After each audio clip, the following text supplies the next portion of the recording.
Jika Anda menyukai konten YouTube yang menyajikan berita dengan gaya dan elegan dari majalah Tempo dengan narasi jurnalistik dari para wartawan Tempo yang disampaikan oleh Medium Podcast di kanal YouTube Bocor Alus, dan menikmati tayangan yang membahas perkembangan Mensesnek Pratikno dan Menteri Investasi Bahlil Lahadalia, maka penting bagi kita untuk memahami mengapa demokrasi sangat vital bagi negara kita.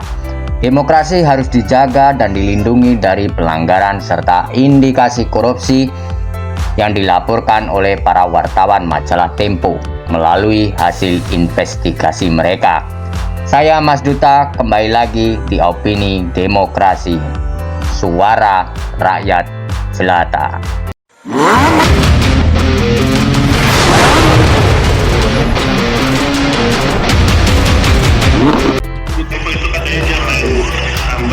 Kan tanya, saya begitu kan, misalkan semua teman-teman juga sedang baca kan berita terkait itu, tentu itu juga menjadi informasi buat kami ya di Dumas ya, supaya lakukanlah untuk telahan informasi itu, dan saya yakin kalau wartawan nulis kan pasti juga berbasis data kan begitu ya. Itu yang sementara kami perintahkan ke Dumas supaya dilakukan telahan ya, dan klarifikasi. Sebagai sebuah negara hukum, Indonesia tidak boleh tergelincir menjadi negara otoriter, di mana demokrasi dan hukum tunduk kepada kepentingan dari segelintir elit kekuasaan. Kisah tentang langkah-langkah Pak Pratikno dan Pak Bahlil harus membuat kita semakin sadar akan pentingnya pembatasan kekuasaan presiden.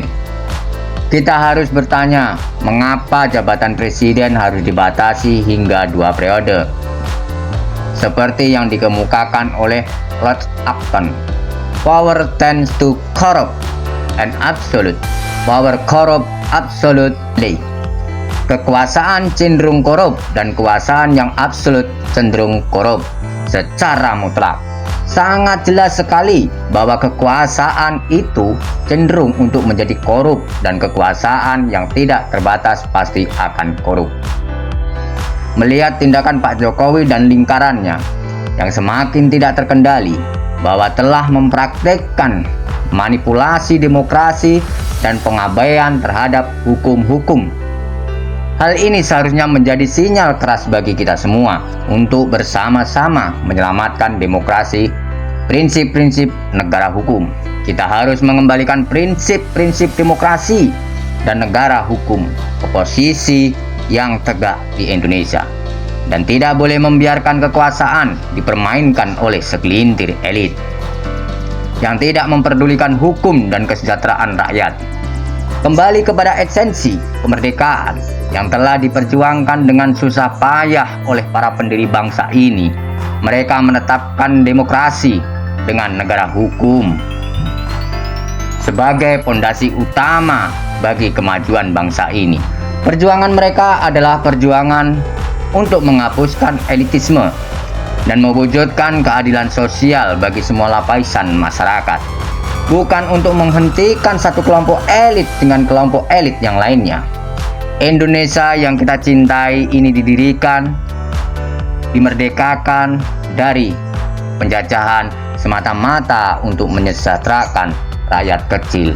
Para bapak dan ibu pendiri bangsa kita ingin mewujudkan sosial di negara kemerdekaan bernama Indonesia ini.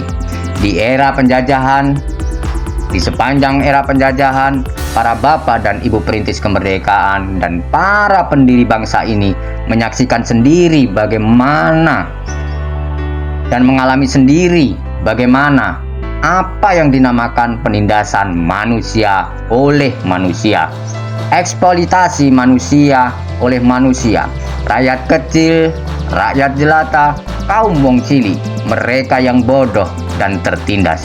Mereka semua telah dieksploitasi oleh kaum penjajah.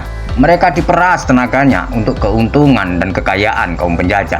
Menyaksikan penderitaan ini, itulah yang menggerakkan segelintir elit pribumi seperti Umar Said, Cokro Aminoto, Soekarno Hatta, dan lain sebagainya.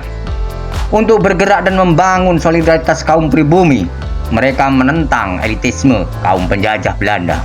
Mereka menentang kesewenang-wenangan kaum elit penjajah Belanda yang menumpuk kekayaan dan gaya hidup yang bermewah-mewah di atas penderitaan bumi putra. Di hati sekelompok elit pribumi seperti Cokro Aminoto, Soekarno-Hatta dan lain sebagainya, muncul rasa solidaritas, muncul rasa senasib sepenanggungan dengan rakyat kecil, rakyat jelata, dan kaum wong cilik. Walaupun mereka ini bisa hidup relatif enak sebagai kelompok elit pribumi, Cokro Aminoto, Soekarno-Hatta, dan lain sebagainya bisa hidup enak dan relatif tidak terlalu jauh di bawah kelompok elit Belanda. Tetapi hati mereka bergerak dan ikut merasakan perih, menyaksikan penderitaan kaum pribumi yang lain, menyaksikan penderitaan rakyat kecil, rakyat jelata, dan kaum wong cilik. Makanya sebagai kelompok terpelajar, sebagai kelompok tercerahkan, para elit pribumi tersebut, Cokro Aminoto, Soekarno-Hatta, dan lain sebagainya, mereka membangun gerakan perlawanan cita-cita kemerdekaan Indonesia. Pada dasarnya adalah perlawanan terhadap elitisme kaum penjajah Belanda. Cokro Aminoto, Soekarno-Hatta, dan lain sebagainya bergerak untuk memperbaiki nasib rakyat kecil, nasib rakyat jelata, dan nasib kaum wong cilik. Perjuangan kemerdekaan kita adalah perjuangan solidaritas, bukan perjuangan untuk menghentikan sebuah kelompok elit oleh kelompok elit lainnya. Perjuangan kemerdekaan kita adalah perjuangan solidaritas, bukan perjuangan untuk menggantikan kelompok elit penjajah Belanda ke kelompok elit bangsa pribumi. Makanya dalam mengisi kemerdekaan yang sudah dengan susah payah berhasil direbut dan dipertahankan ini, para bapak dan ibu pendiri bangsa menetapkan demokrasi dan negara hukum sebagai landasan kita dalam berbangsa dan bernegara. Para bapak dan ibu pendiri bangsa ingin menghapus elitisme. Mereka hendak mewujudkan keadilan sosial di negara merdeka bernama Indonesia. Semua ini negara demokrasi dan negara hukum. Semua ini semata-mata demi membuka kesempatan bagi rakyat kecil, rakyat jelata, dan kaum wong cilik, buat bisa memperbaiki hidup mereka, buat bisa meningkatkan taraf hidup mereka, keluarga mereka, dan keturunan mereka. Tapi sekarang seperti kembali kepada negara kekuasaan sebagaimana sekarang dipraktekkan. Banyak para tokoh mengatakan bahwa tindakan Pak Jokowi dapat dianggap sebagai pengkhianatan terhadap cita-cita kemerdekaan karena membangun elitisme baru dan penjajahan baru di Indonesia. Ini adalah tanda peringatan keras bagi kita untuk bersatu, melindungi demokrasi serta prinsip-prinsip negara hukum, dan tidak boleh membiarkan kekuasaan mengkorupsi dan mempermalukan rakyat dengan semena-mena tanpa memperdulikan hukum dan keadilan bagi semua. Kasus Dito Menpora ya, atau dalam konteks Dito Menpora itu kita membedah hubungan Pratik dan Dito, karena dari salah satu dokumen penegak hukum yang kita baca gitu kan, ada sebuah pertanyaan gitu. Ini dalam kasus PTS ya, atau Menara Pemancar Sinyal korupsi ya, Agung ya, di Kementerian Kominfo yang ditangani Kejaksaan Agung. Jadi dokumen penegak hukum yang kita baca itu ada satu pertanyaan tuh dari penyidik bahwa bagaimana hubungan salah satu pihak yang terkait itu dengan Dito gitu kan. Nah di situ Dito cerita bahwa pertama kali bertemu dengan pihak itu di kantor Mensesnek Galumpang ini ya.